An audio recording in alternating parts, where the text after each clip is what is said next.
hermanos. En sus Biblias, busquen el Salmo 51. Y mientras buscan, puedo decirles que el diablo hace lo siguiente. El diablo nos tienta a pecar y nos dice que nadie se va a enterar. Nadie lo sabrá. Está bien. Nunca se dan cuenta. Él es un tentador. Pero después que pecamos, se torna un acusador y dice, de esta no vas a escapar. Ahora sí que estás en problemas. Y trata de hacernos perder el equilibrio, sacarnos de la voluntad de Dios, desanimarnos y hacernos sentir que nunca podemos regresar. Quiero compartir hoy con ustedes cómo sobreponernos al caer. Ahora el Salmo 51 es la historia de David y su arrepentimiento después de pecar. Ustedes saben que David cometió el pecado de adulterio y para encubrirlo cometió el pecado de homicidio no involuntario, sino más bien a sangre fría. Pero este salmo es el de un penitente, porque David no solo fue un gran pecador, sino también un gran arrepentido. Por eso me gusta este Salmo 51. Hay tres cosas básicas en que debemos pensar. La primera cosa es esta: la capacidad de pecado en el santo. El santo que peca. Déjenme decirlo otra vez: la capacidad de pecado en el santo. Lo que quiero decir es que todos tenemos la capacidad de pecar. Cuando fuimos salvados, eso no significó perder la capacidad de pecar. A menudo el pecado en el santo es una oportunidad inesperada y una debilidad imperceptible. Y al combinar esas dos cosas, caemos en pecado. Y la Biblia dice, si decimos no tener pecado, nos engañamos a nosotros mismos. Y la verdad no está en nosotros. Ahora, ya les he dicho que cuando un hijo de Dios peca, si en verdad es hijo de Dios, no por eso perderá su salvación. Pero eso no significa que puede pecar con impunidad. Tan cierto como que al meter la mano en el fuego se van a quemar, si van a pecar, van a sufrir. Años atrás leí sobre un exboxeador que fue salvo. Sentía que Dios le llamaba a predicar, pero en realidad nadie quería darle el púlpito, así que se puso un pequeño púlpito en la esquina de una calle en Madison, en Chicago, y ahí predicaba. Y tenía su congregación que venía, pero también venían sus detractores. Y le tiraban huevos, y le tiraban vegetales podridos y frutas. Tenía una pequeña bandera nacional en este lado y la bandera cristiana al otro, y había un policía que vigilaba que la situación no terminara en una revuelta, porque este boxeador era salvo, pero no era todo un santo. En medio de toda esta situación había también un hombre, un pseudo intelectual y cínico, a quien le encantaba venir y molestar al exboxeador y tratar de confundirlo. Y ellos tenían sus pequeñas discusiones que generaban mucho más calor que luz.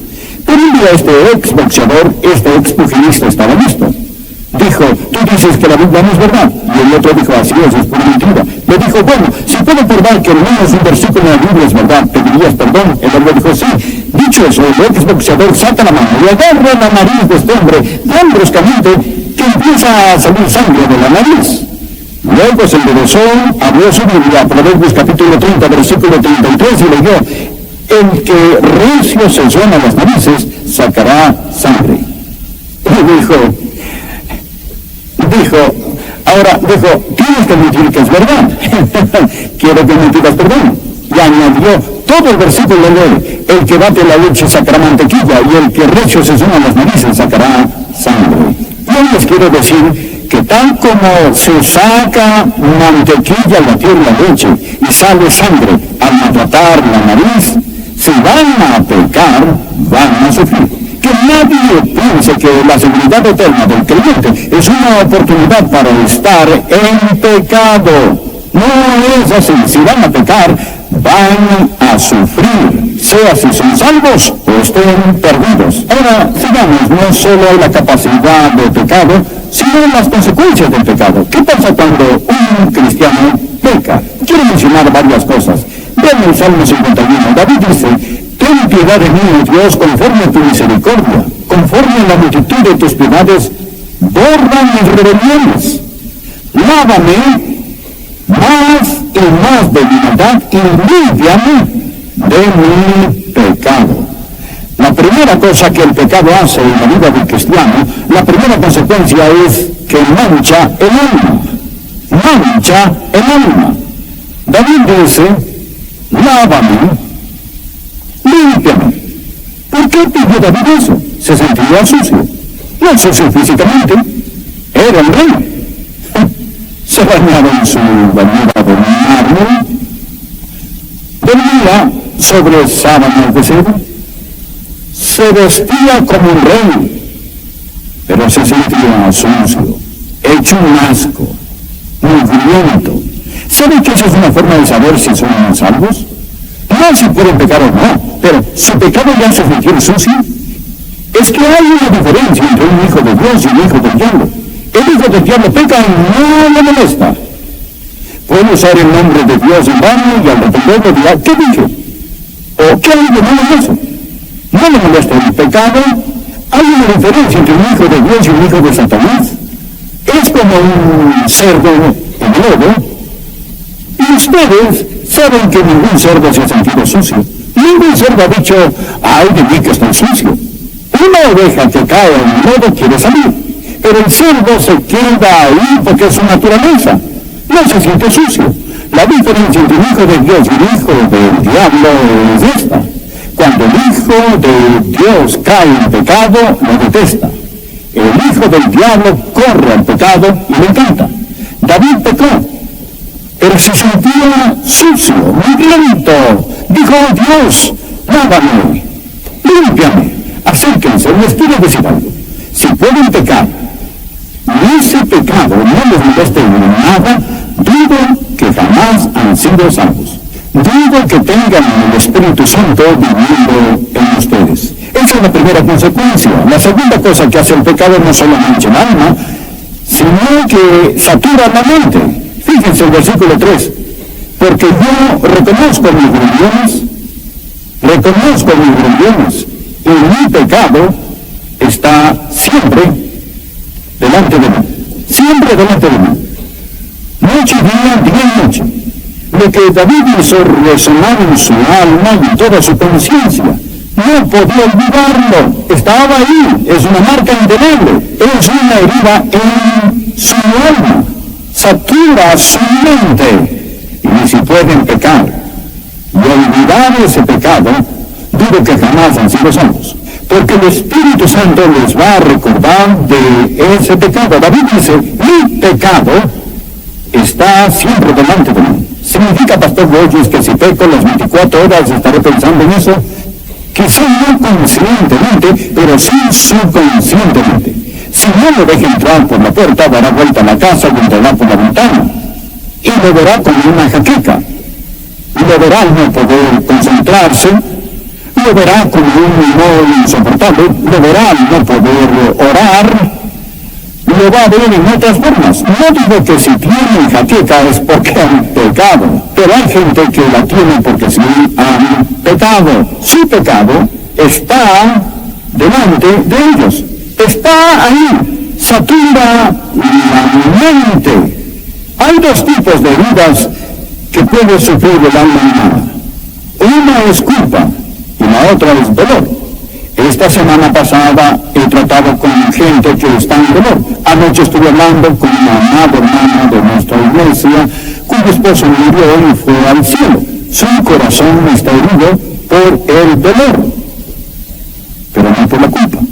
El dolor es una herida limpia, y como es una herida limpia, sanará. Es una herida abierta, profunda, duele, pero sanará, porque es una herida limpia. La culpa es una herida sucia, está infectada, inflamada y contaminada y nunca sanará hasta ser limpiada. ¿Qué hace el pecado? Mancha el alma, satura la mente Y la tercera consecuencia es esta: quema la conciencia. En el versículo 4, contra ti solo he pecado y he hecho lo malo delante de tus ojos. David está consciente de su error. David no está clamando contra el castigo, está clamando contra el pecado. Dice: Dios mío, he pecado contra ti. Algunos dirán: David pecó contra su reino, cierto. Dirán: David pecó contra su familia, cierto. O dirán: David pecó contra su cuerpo, cierto. David pecó contra su esposa, cierto. David pecó contra sus hijos, sí, es cierto. Pero no es eso lo que más le molestaba a David. David era hijo de Dios y dijo: Dios, contra ti solo he pecado. Y David entendía lo que es el pecado: es insultar al Dios Santo, al Dios que lo amaba, al Dios que lo redimió. Ahora pongan atención: si lo único que temen es el castigo de su pecado, dudo que son salvos. Si son hijos de Dios, al pecar, no pecan, no lloran porque van a ser castigados, lloran porque han deshonrado a su Dios. Contra ti solo he pecado y he hecho lo malo delante de tus ojos. Oh Dios, estoy avergonzado, he pecado contra ti. No solo Dios, rompí tu ley, rompí tu corazón. Y esa es la diferencia entre un esclavo y un hijo. Un esclavo, al desobedecer, teme el látigo de su reino. Pero un hijo, al desobedecer, si ama a su padre, teme defraudar a su padre y le duele ver que ha roto el corazón de Dios. ¿Su pecado les molesta así? Cuando pecan dicen: Dios mío, he pecado contra ti y mi conciencia me abraza. Créanme, ningún torturador, el poema lo dice, iguala el miedo de dolor inexpresable con el dolor de quien tiene hecho sin descansar. Lleva a su propio acusador en el alma. Y no podrán tener el gozo del Señor si al caer escogen alejarse de Dios. Miren a David, el hijo de Dios, y se sienten miserables. Le diré otra consecuencia: amarga el espíritu. Versículo 10. Cree en mí, oh Dios, un corazón limpio, y renueva un espíritu recto. Su espíritu estaba mal. ¿Han visto a una persona caída con un espíritu amargo? ¿Saben que prefiero estar con un típico pagano no creyente que estar con un cristiano caído? Personas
son las personas más odiosas, malhumoradas y vituperantes que jamás he conocido, porque por adentro están miserables y condenados quieren compartir su miseria con todos los demás. Observen la persona de espíritu amargo, de un espíritu que está mal. Son los que más que critican en la iglesia. ¿Saben que piensan que Dios les dio el don de criticar? ¿Saben cuál es su problema? Han caído. Si alguien tiene un estómago amargo, no hay plato que le apetezca. Y ellos ven algo malo y todo y con todo. Miren el ejemplo. David cometió adulterio y tratando de encubrirlo, cometió el pecado del homicidio. El profeta Natán vino a hablar con él y no era para hablar sobre clima o política. Vino a hablar sobre el pecado de David y le contó la historia de un hombre que tenía una pequeña cordera que era como su propia hija. Comía con él, un hombre pobre, vivía al lado de un hombre muy rico. Este hombre tenía miles de rebaños y manadas. Y un día el hombre rico tuvo visitas, y se robó la corderita del hombre pobre, la mató, cocinó y la sirvió a sus visitas. Y dijo: David, tú eres el rey, ¿qué deberíamos hacer con el hombre que hizo esto? David estaba furioso, se paró de su trono. Ya lo veo con su puño alzado, gritando en su enojo: el hombre que ha hecho eso pagará 4 veces más. Y el profeta Natán dice: pero tú eres el hombre, fuiste tú, David, te has sentenciado en tu propia corte. Era una analogía. La corderita era Betsabé, la que David robó, y lo que sucedió fue esto: David fue rápido al juzgar al hombre que había robado la oveja. Él robó la vida de un hombre. David juzgó al hombre que mató a un animal, pero él mató a un ser humano. Y aún así, que pronto fue para juzgar a otro. Encontrarán que personas caídas son expertas en juzgar a otros por pecados menores a los que hay en sus propias vidas. Son quienes tratan de sacar la suciedad de los ojos de otros cuando hay vidas en los suyos. Ellos tienen un espíritu amargo. ¿Acaso hay alguien que tiene el espíritu amargo? Se sentirá mucho mejor si hacen las paces con Dios. Y la última consecuencia del pecado en la vida del Hijo de Dios no solo amarga el espíritu, pero sellan los labios. Miren por favor, aquí los versículos 14 y 15 dicen: líbrame empecemos en el verso 12. Vuelven el gozo de tu salvación y espíritu nuevo me sustente. Entonces enseñaré a los transgresores tus caminos y los pecadores se convertirán a ti. Líbrame de homicidios, oh Dios, Dios de mi salvación, y mi lengua cantará alto tu justicia. Oh Señor, abre mis labios y publicará en mi boca tu alabanza. Ahora, el pecado en la vida de un cristiano cierra su boca, sella sus labios. David dice: al estar bien, podré ganar almas. Al estar bien, podré cantar. Al estar bien, podré adorar. ¿Saben cómo pueden saber si una persona ha caído o tropezado? Una persona que ha caído, por regla general, deja de cantar. Bueno, canta, pero no es de corazón. No hay alabanza. Se deja de ganar almas. El pecado cierra su boca. El diablo dice: ¿quién eres tú para cantar cuando Cristo vino a mi corazón y mi vida entera cambió? ¿Quién eres tú para cantar, oh Dios Todopoderoso? ¿Quién eres tú para testificar que la gente necesita ser salva cuando eres un miserable ejemplo y no tienes gozo, y no tienes paz, y ni siquiera tienes seguridad en tu corazón y en tu vida? Y todas estas cosas vistas juntas son cosas que pasan en la vida. Y en el próximo mensaje veremos que al estar ante Cristo en el día de juicio, perderemos grandes recompensas. Pero rápidamente, ¿cómo regresamos? ¿Cómo nos sobreponemos cuando hemos caído? ¿Cómo regresamos? 3 cosas, simples pero maravillosas. Me encanta este salmo, es tan maravilloso. La primera cosa, es muy fácil recordarlas y quiero que las anoten. La primera cosa es confianza. Confianza.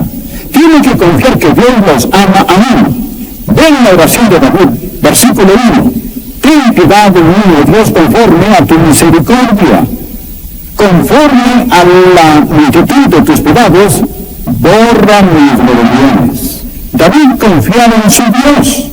David sabía, escuchen esto, David sabía que para la multitud de pecados había una multitud de piedades. David, conforme a la multitud de tus pecados. David sabía que era pecador, pero también sabía que Dios es misericordioso. El diablo les dirá, si han pecado gravemente, el diablo les dirá que ya no le importan a Dios. El diablo les dirá que no tienen esperanza. El diablo les dirá que Dios les ha abandonado. Pero eso es mentira. No importa lo que hagan, Dios nunca dejará de amarles. Amigos, recuérdenlo, no le hagan caso al diablo. David confiaba en Dios y Dios les ama a ustedes hoy. No importa lo que han hecho, cuántas veces han caído, no creo que nadie aquí de tus piedades. Su gracia basta para el pecado. Amén. Su gracia basta para el pecado. Su gracia basta para el pecado. Eso es confianza. Segundo, la confesión. Miren lo que dice en el versículo 3, porque yo reconozco mis rebeliones, y mi pecado está siempre delante de mí, contra ti solo he pecado, y he hecho lo malo delante de tus ojos, para que seas reconocido justo en tu palabra, y tenido por puro en tu juicio. Esto es confesión. La Biblia dice en 1 de Juan 1:9, si confesamos nuestros pecados, Él es fiel y justo para perdonar nuestros pecados y limpiarnos, aleluya, de toda maldad. No es tan solo admitir el pecado, es confesarlo. Él dice, he pecado contra ti. Hay una cosa que Dios no acepta para el pecado, amigos, y eso es una excusa o cortada. David pudo haber dicho, no fue mi culpa. Mi esposa no me ama como lo merezco. O dicho, no fue mi culpa. ¿Quién manda de saber amarse cuando todos pueden ver? Pero esa es mi debilidad. Dios, tan solo somos humanos. Tengo un desorden natural. Y con esto, bueno, pudo haber dado mil excusas. Una cosa que Dios no acepta para el pecado es una excusa. Pero confesión es estar de acuerdo con Dios. Hay que decir, yo soy culpable. No mi hermana ni mi mamá, pero yo, Dios, necesito intercesión. Esa es una confesión franca. Es la confesión que Dios quiere. Si tratamos de esconderlo, Dios lo descubre. Pero si lo mostramos, Dios lo esconde. Y luego nos limpia y perdona. Y ahora la tercera. Miren esto. Primero, confianza. Segundo, confesión. Tercero, limpieza. Dice en el versículo 2, lávame más y más. Y en el versículo 7 dice, purifícame con el hisopo y seré limpio. Lávame y seré más blanco que la nieve. Lávame, límpiame. Borra mis rebeliones, dice. Cuando las borra para siempre. Ya no hay nada, queda borrado. Ya no está ahí. Simplemente las borra para siempre. Enterradas en el olvido de Dios, para nunca ser mencionadas. Si Él no las menciona, es el diablo que las menciona o su conciencia que las menciona. Pero de seguro no es Dios. Él las borra. Por eso dice, lávame de la contaminación del pecado. Y luego dice, purifícame. Y eso es del poder del pecado. No solo quita el castigo, no solo quita la contaminación, pero literalmente nos purifica por dentro. ¡Aleluya! ¡Aleluya! Detergente de triple acción. Y ya no tienen que andar con su carga de culpa. No tienen que cargar esa condenación que Satanás ha puesto sobre ustedes. Pueden estar limpios. Lávame y seré más que blanco que la nieve. ¿No es maravilloso? ¿No es glorioso? ¡Aleluya! Nuestro Dios es grandioso, es todopoderoso. Hay la capacidad de pecar, hay las consecuencias del pecado, pero gracias a Dios que hay limpieza del pecado. Terminemos en oración. Cierren sus ojos. Pablo pide que mucho de aquí hoy.